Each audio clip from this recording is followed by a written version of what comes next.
Would you open us in prayer?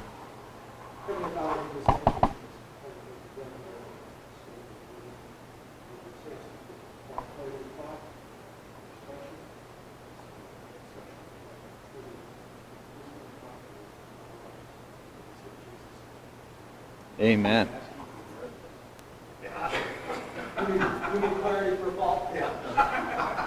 Go ahead and turn to Daniel chapter 3, please. Today we're gonna delve into the story of the fiery furnace, and we read the whole passage last week. So this week we're just gonna take little short passages and stop and talk about them and so on. But remember that in Daniel, the theme of the book is really God's providence, His control in all the affairs of men. That the Jews were in captivity now. They perhaps had a feeling of abandonment by God. Perhaps even the feeling that God was done with Israel. And the book of Daniel is really, the theme of Daniel is really to show God's providential control in all affairs, including their captivity, and to give them hope about things that are going to happen in the future. And so the fiery furnace, again, demonstrates God's sovereign control in the affairs of mankind here. So let's take a look. We're going to start out, and we're going to just look at the first 7 verses, rather, of chapter 3. And what happens, if you remember from reading it last week, is Nebuchadnezzar makes this golden image, and he requires everybody to worship the golden image, and so 7 verses 1 through 7 talk about this golden image and the edict that he gives out. So let's read this. Daniel chapter 3, starting in verse 1, and we're going to read through verse 7. So it says, King Nebuchadnezzar made an image of gold, whose height was 60 cubits, and its breadth 6 cubits. He set it up on the plain of Dura, in the province of Babylon. Then King Nebuchadnezzar sent to gather the satraps, the prefects, the governors, the counselors, the treasurers, the justices, the magistrates, and all the officials of the provinces to come to the dedication of the image that King Nebuchadnezzar had set up. Then the satraps, the prefects, and the governors, the counselors, the treasurers, the justices, the magistrates, and all the officials of the provinces gathered for the dedication of the image that King Nebuchadnezzar had set up. And they stood before that image, the image Nebuchadnezzar had set up. And the herald proclaimed aloud, You are commanded, O peoples, nations, and languages, that when you hear the sound of the horn, pipe, lyre, trigon, harp, bagpipe, and every kind of music, you are to fall down and worship the golden image that King Nebuchadnezzar had set up. And whoever does not fall down and worship shall immediately be cast into a burning fiery furnace. Therefore, as soon as all the people heard the sound of the horn, pipe, lyre, trigon, harp, bagpipes, and every kind of music, all the peoples, nations, and languages fell down and worshiped the golden image that King Nebuchadnezzar had set up. So let's talk about this statue that he set up in Daniel chapter 3, and what's that? They needed a no king's march. Yeah, that would be a short protest, I think. Remember, Babylon is the area where Iran is today, and you know how they feel about protests there, So, all right, well, let's talk about it. Now, remember what happened in chapter 2 just before this? Do you remember? It's been a long time. Daniel chapter 2, Nebuchadnezzar had a dream. And remember, in that dream, he brought all his wise people, I like to call them the wise guys. He brought all the wise guys in, and Nebuchadnezzar is a new king. His father was king before him, and these wise guys were the advisors of his father, and perhaps he had formed a distrust of them, of their authenticity and their abilities while his father was king. Who knows? But he did have some kind of mistrust. So this dream was troubling him, and to make sure that they weren't conning him, he said, I had a dream and it's troubling me. You tell me what the dream was, and that way I can believe your interpretation. And of course, they couldn't tell him what the dream was. So he got angry, and he was going to kill all the wise guys of Babylon, which included Daniel and his friends.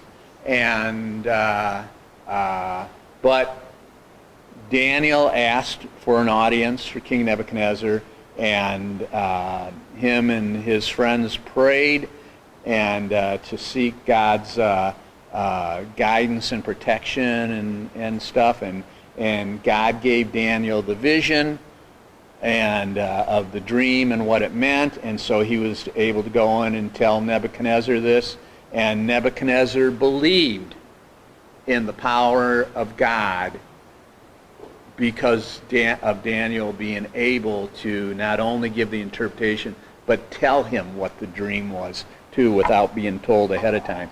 And if I can find it real fast, in Daniel chapter 2, verse 46, it said, Then King Nebuchadnezzar fell upon his face and paid homage to Daniel, and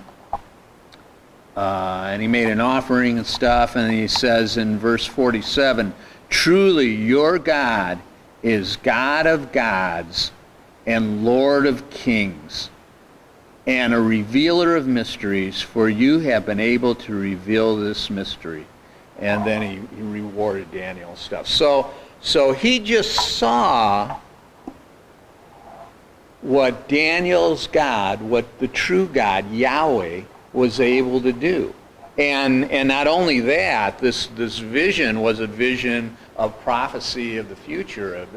Remember, it was the vision of this figure here that Nebuchadnezzar saw, and the representation of the different empires, and culminating with the one great empire of God when the Messiah comes.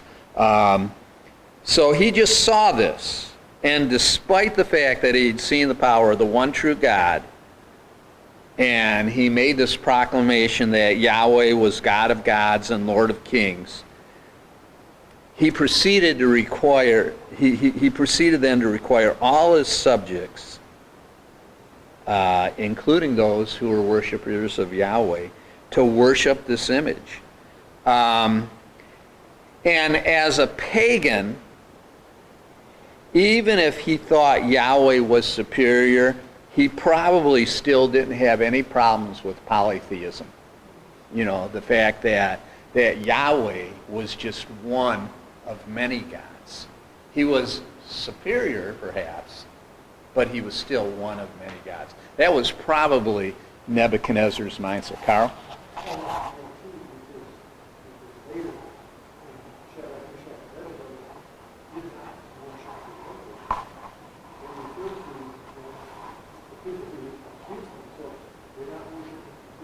Right. Right. Right. There's nothing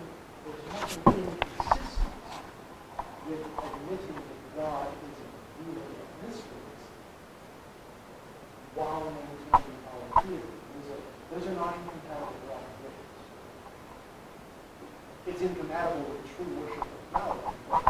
Nebuchadnezzar didn't actually say do that. Right. He said specifically, your God is the ultimate revealer of Israel. Right. So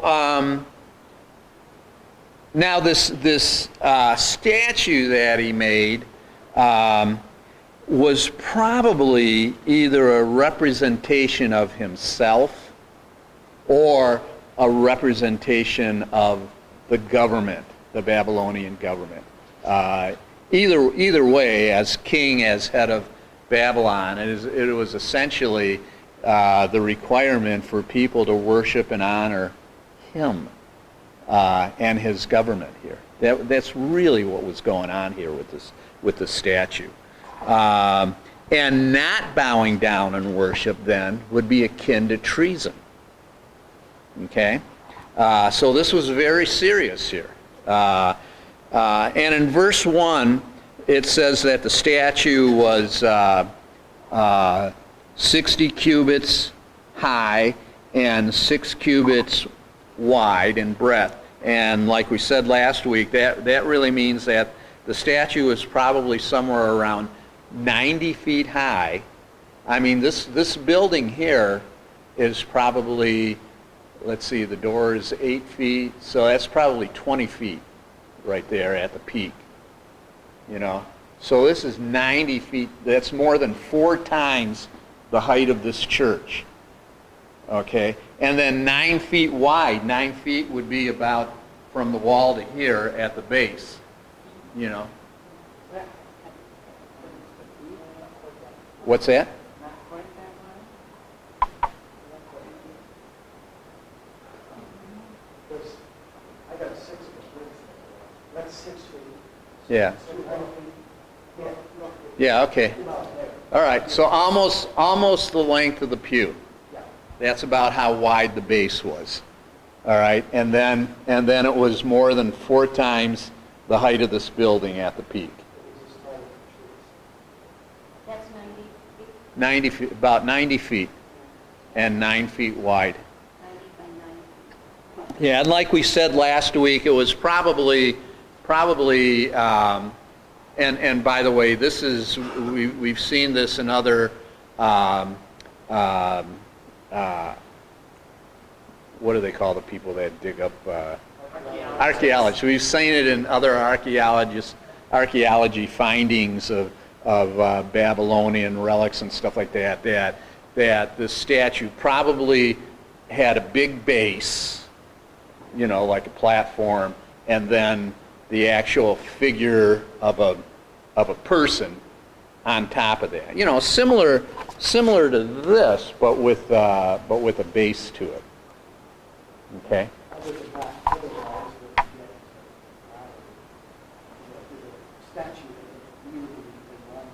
Yeah, like a Babylonian basketball player.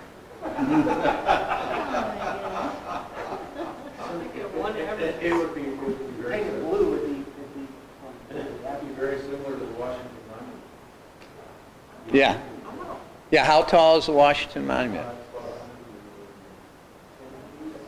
Okay, so a little shorter than the Washington Monument.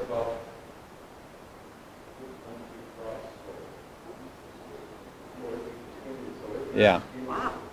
So because of its, and it said that it was made of gold, but because of its sheer mass, it was probably actually gold plated, because that would. Washington Monument is 500. Okay. All right. So anyway, more than four times the height of this building. All right. So it was probably gold plated, and again, that's consistent with other Babylonian relics that have been found. Now, verse 2 says, that's when he gathered all the high-level government officials and everything, and from the king's standpoint, no reasonable man could refuse to give this token of loyalty to their sovereign and their government. 3. You know, only once, we went 2 cubits. Yeah, actually 4, right? Well, 3, no. So, and then verses 4 through 7 talk about how Nebuchadnezzar made a big royal official ceremony, and it was a combination of a royal ceremony and really a religious ceremony. There was a multitude of musical instruments, and when people heard the instruments, they were commanded to bow down and worship this image. So it was a symbol of political allegiance, but it also had some kind of religiousality, if that's a word, to it. All right. And those who didn't do it would be cast into this fiery furnace. So when people heard the music, they did it. They bowed down and worshiped. They Nebuchadnezzar probably felt that any rational man would do so. Yes, Kim?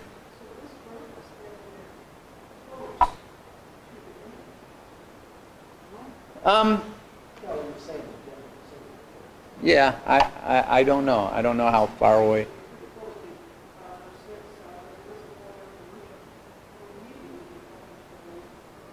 Yeah, I mean that could mean like there's no trial. They're immediately whisked away to wherever this furnace is, you know. But yeah, it was probably in the same area, I would imagine. You know. Okay. So the people did bow. Well, let's look at the next passages. This one's a little more lengthy. We're going to look at verse 8 through 30, and it talks about the fiery furnace itself. And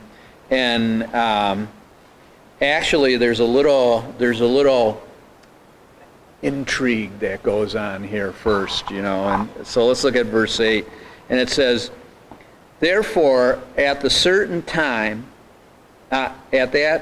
time, certain Chaldeans came forward and maliciously accused the Jews. They declared to King Nebuchadnezzar, 'O king, live forever. You, O king, have made a decree that every man who hears the sound of the hornpipe, lyre, trigon, harp, bagpipe, and every kind of music shall fall down and worship the golden image. And whoever does not fall down and worship shall be cast into a burning fiery furnace.'" These are the people still talking, okay? "There are certain Jews whom you have appointed over the affairs of the provinces of Babylon, Shadrach, Meshach, and Abednego. These men, O king, pay no attention to you. They do not serve your gods or worship the golden image that you have set up." So let's just stop here for a second and talk about this. Pardon me? Well, you know, remember what happened back in chapter 2 now. Daniel tells this dream and the interpretation to Nebuchadnezzar. And not only that, he tells Nebuchadnezzar that this is a great honor, that the true God has revealed these things that are coming to you. He's made it known to you, King Nebuchadnezzar.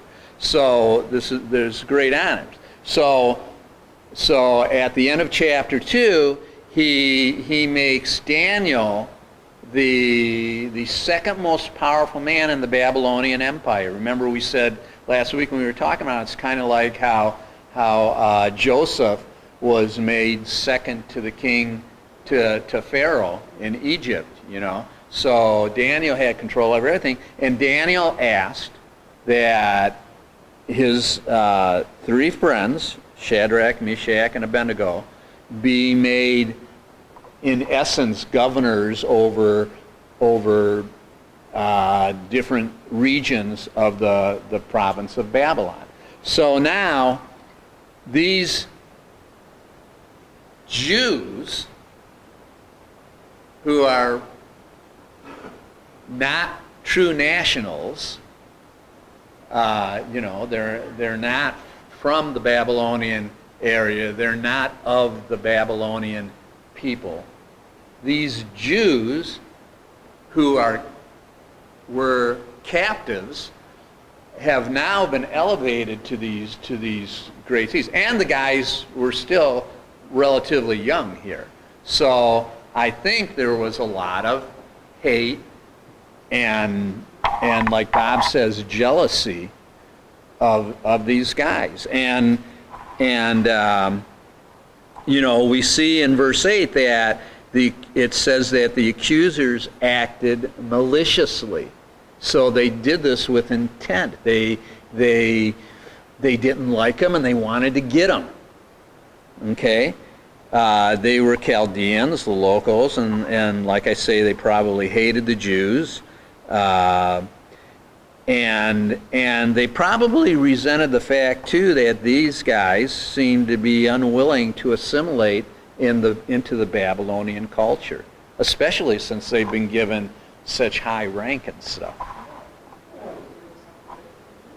And if they're successful, pretty soon it's going to be very important positions.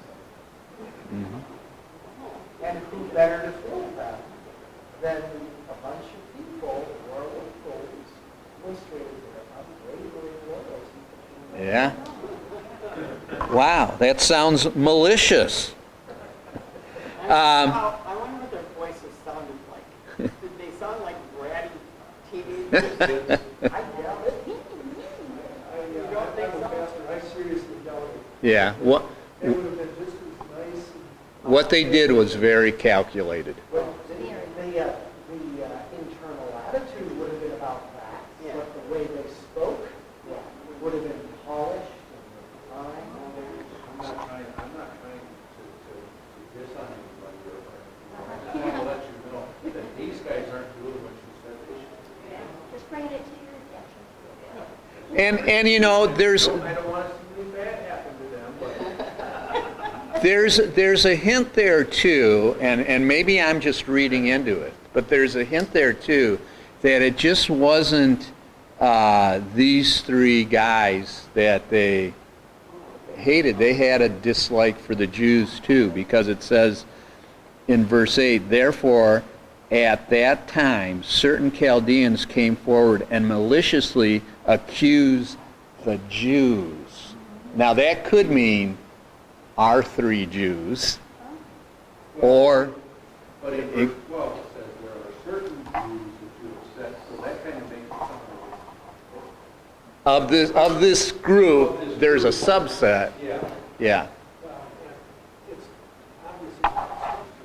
It's so big again himself. James is one who must be. Yeah. It's not stated here. Right.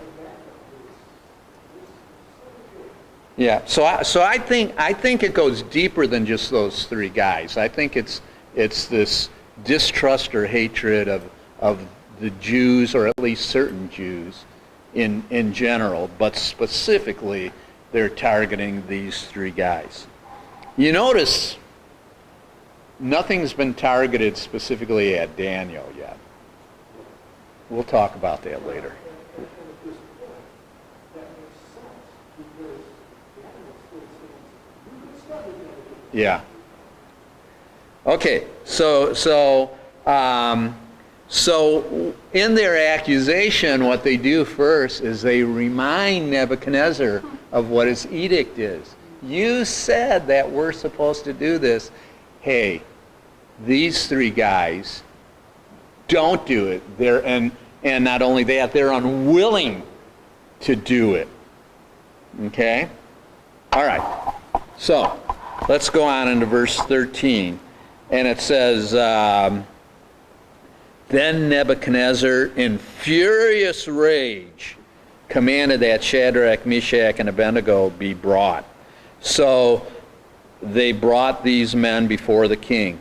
Nebuchadnezzar answered and said to them, is it true, O Shadrach, Meshach, and Abednego, that you do not serve my gods or worship the golden image that I have set up? Now, if you are ready, when you hear the sound of the horn, pipe, lyre, trigon, harp, bagpipe, and every kind of music, to fall down and worship the image I have made, well and good.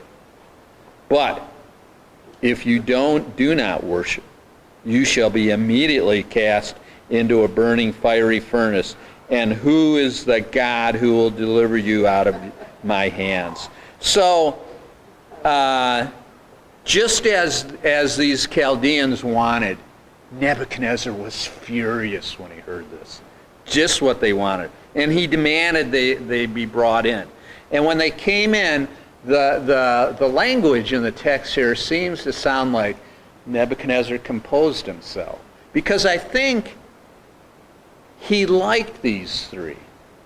I think he did. I think because, well, if you remember, if we go back to verse 1, when it says that when they were first taken captive and they went through a training period, that these three plus Daniel, were found wiser and greater than all the others, and Nebuchadnezzar gave them favor at that time. And then when Daniel interpreted the dream, I'm sure that gave Daniel more favor, and Daniel's suggestion that Shadrach, Meshach, and Abednego be given these high positions, it was like a no-brainer for Nebuchadnezzar, you know. And so I think Nebuchadnezzar really liked these guys and wanted to give them a chance. It's almost like when you're disciplining your children,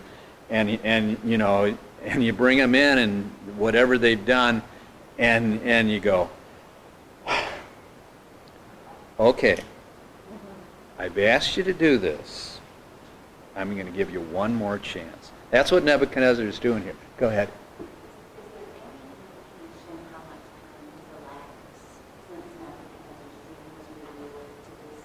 It doesn't say.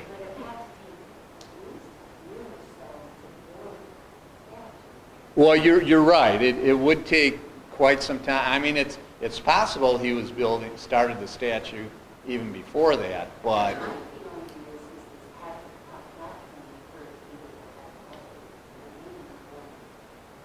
perhaps. That's what I always thought, was go down and go to that grade. But I didn't know if they were saying among the Pride, yeah,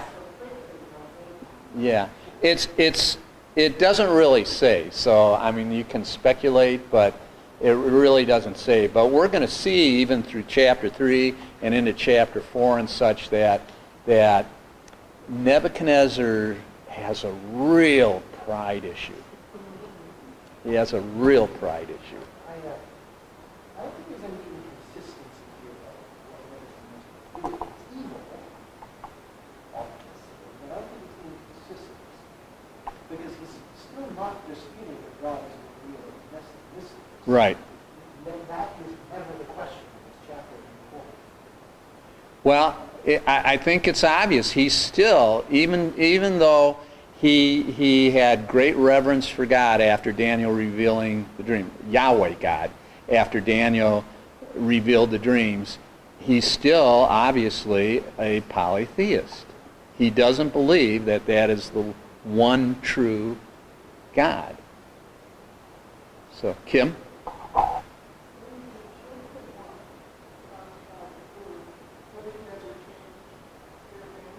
Mm-hmm.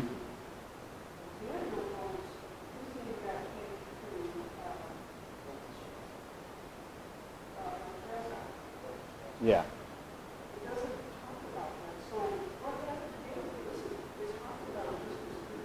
We're gonna stick a pin in what happened to Daniel for right now. We'll talk about that at the end.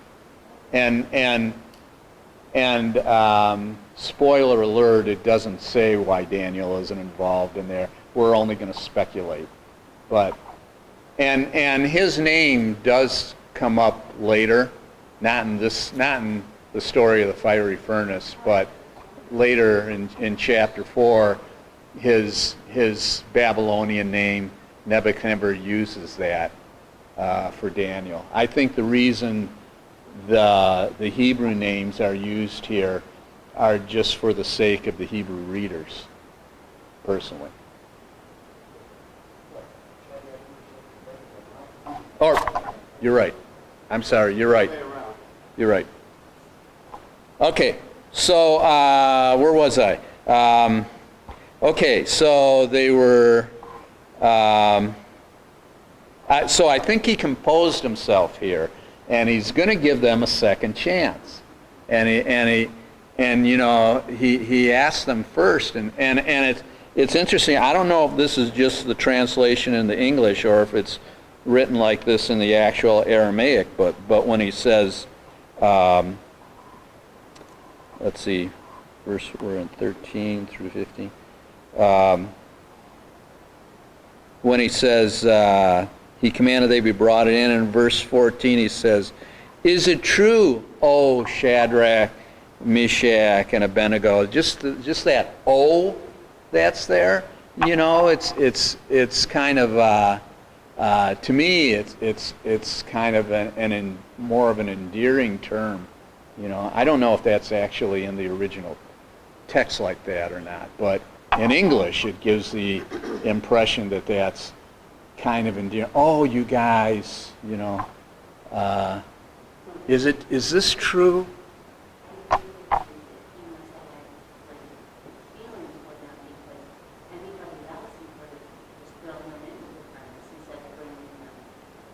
Yeah, you're right. You're right. Because he was ready to kill all of his wise people when they failed to give him to interpret his original dream. He was ready to do it right away, no mercy, But when Daniel said, "Time out, let me have an audience," he allowed that. He's doing the same thing here. Okay, time out. Let's talk, maybe, and let's try and get. And in fact, he says, when they hear the music, if they bow down and worship, he says.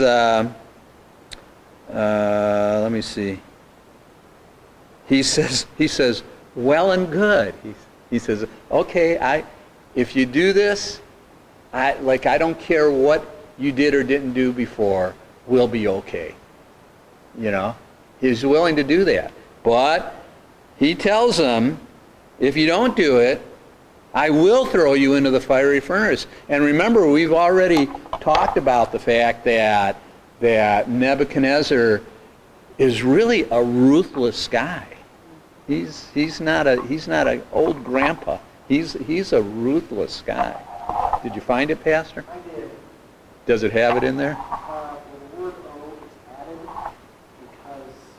because of the nature of English versus Aramaic. Okay. It said there's no verb in that sentence, and English requires turning name into address. That's what the word "o" is. Okay. So it's pretty matter of fact, actually. Okay.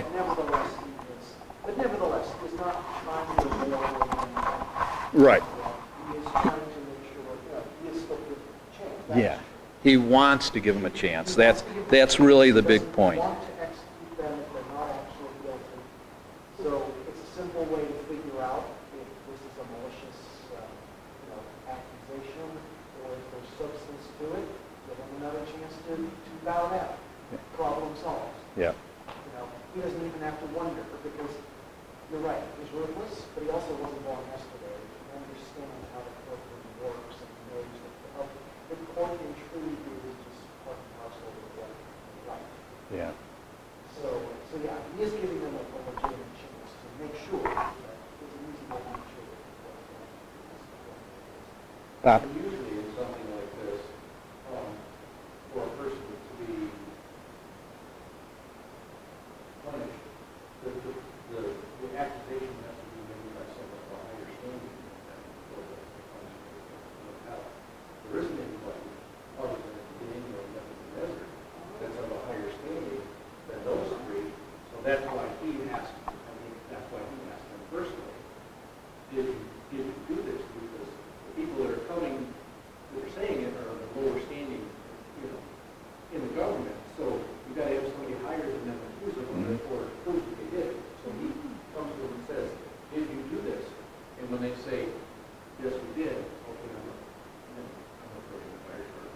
Well, we don't know what they said. We haven't read it yet. I'm not sure that Nebuchadnezzar asked for any particular law or regulation. Yes. But because the Nebuchadnezzar is absolutely dictator, we can make up a rule on that. Yeah, he can't, I'm just saying, a lot of times customarily, those Yeah. things, you want to make sure that it's somebody that's not, it's not a petty accusation. But he's a capable, which means he's not going to get rid of Yeah. any of his top men who have proven or worked already without good reason. Right. Yep. He's a capable, competent ruler. What we're saying is that we don't have to do something good unless we're certain we're disloyal, or disloyal to some confidence force. And I think that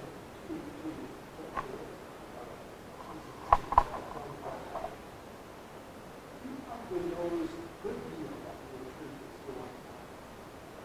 Yeah. Yeah. And I would imagine, since God is blessing Daniel and his work, that he's blessing these three and their work too. And Nebuchadnezzar doesn't want to lose good people, that are doing a good job and are not deceitful. He can trust them, So there's a myriad of issues in here that Nebuchadnezzar wants to extend some mercy to them to a point. I mean, if they do say no, that's the same as just saying to Nebuchadnezzar, well,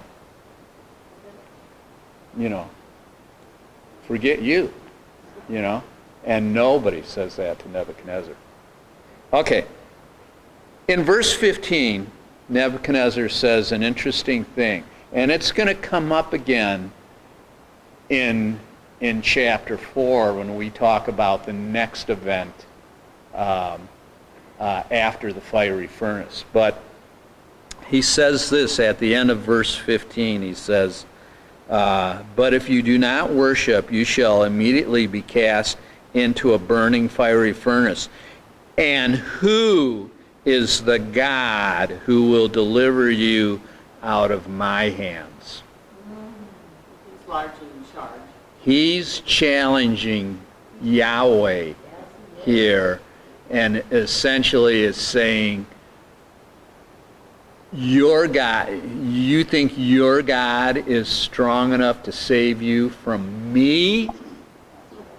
That's what he's saying here. He's making a direct challenge to God.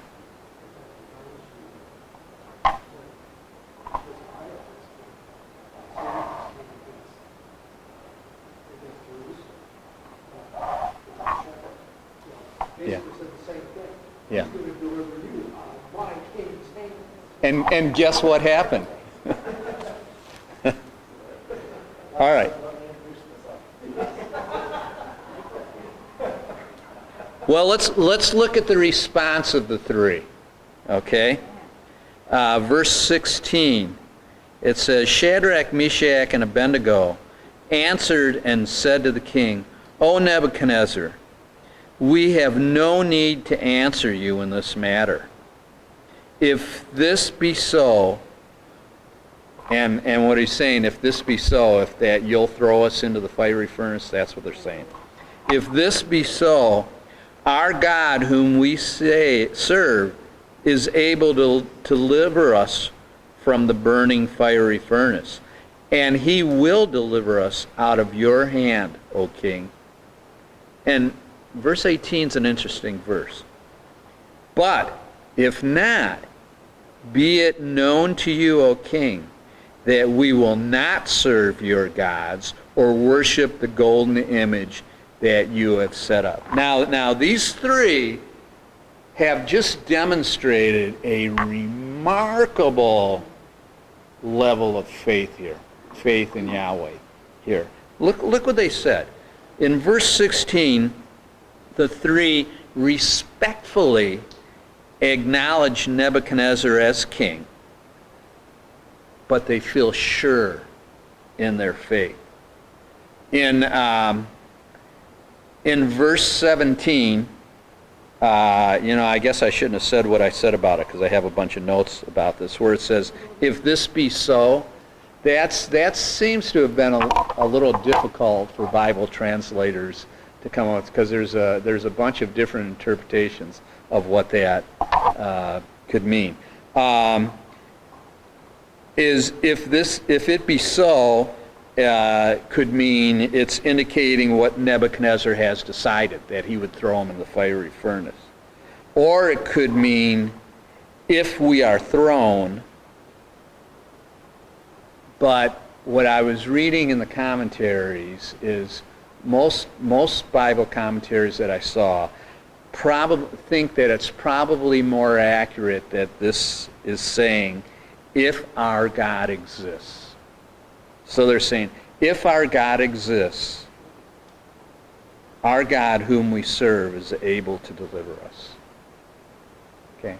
So I can't dogmatically say which one it really means. I'm just saying that from what I've read from the commentaries, there's a strong feeling that is translated, if it be so, is probably more accurately, if our God exists, and they're saying that hypothetically because they know their God exists. Okay. Did you have a question or comment, Kim? I thought you raised your hand. Okay. All right. So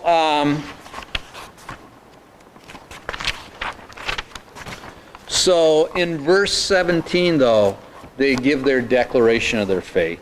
They believe that God, the one true God, Yahweh, they believe wholeheartedly that Yahweh is able to deliver them from anything that Nebuchadnezzar is willing to throw at them, willing to do to them. So they believe that God, yes, Nebuchadnezzar, God, if our God exists, he will save us from this fiery furnace. But then they go on to really strengthen their faith statement. And they said, but even if he chooses not to do that, even if our Yahweh chooses not to save us from the furnace, we will steadfastly hold our faith in him, and we will honor him even to the point of death. We will not bow down before your gods. So they're saying, our God, Nebuchadnezzar, is more powerful than you and is capable of saving us from the fiery furnace. But even if he chooses not to, we will still honor God, and we will not bow down to your gods. That's what they're saying. That's their statement of faith here. Right. They have no idea. They have faith that he will, but they realize that even if he chooses not to, for some reason, they're willing to go to their death.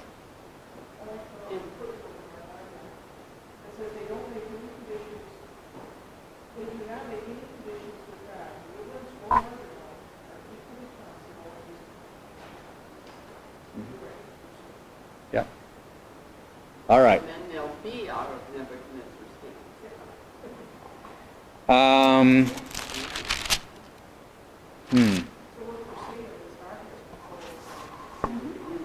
Which is the whole point of this book. God is in total control. And as a believer, they accept that regardless of what God decides to do that might affect them in their mortality. But God is in control. That's what the book of Daniel is trying to demonstrate here. I'm just trying to decide if I should cut off right now.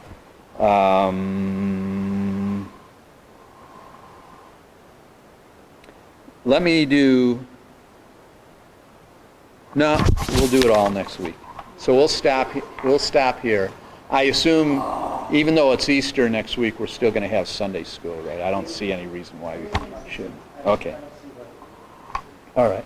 So, any questions or thoughts or comments here? Again, this whole thing is a statement of, first of all, of God's total sovereignty, and it's a demonstration of what true faith is.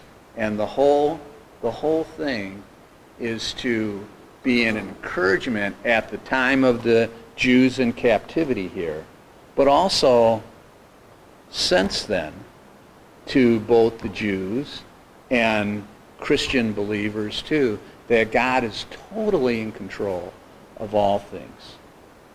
Despite how terribly things may be going on in the world and stuff, God is still in control. And the only reason that Nebuchadnezzar is this great king is because God has allowed that. And we're going to see that even more clearly in chapter 4 in a couple weeks. All right, let's close in prayer. Heavenly Father, again, we thank you for your scriptures. We're thankful that you've given us the Bible to be able to study, to learn about your character, to learn about your plan, and how we fit in that plan too, Lord. Just like Pastor talked about in our Bible study last Friday, that this is the handbook of our life, and we thank you for that, Lord. Now we ask for your blessings on all our services today in our fellowship. Thank you for all that you've done for us. We pray all this in Jesus' name. Amen.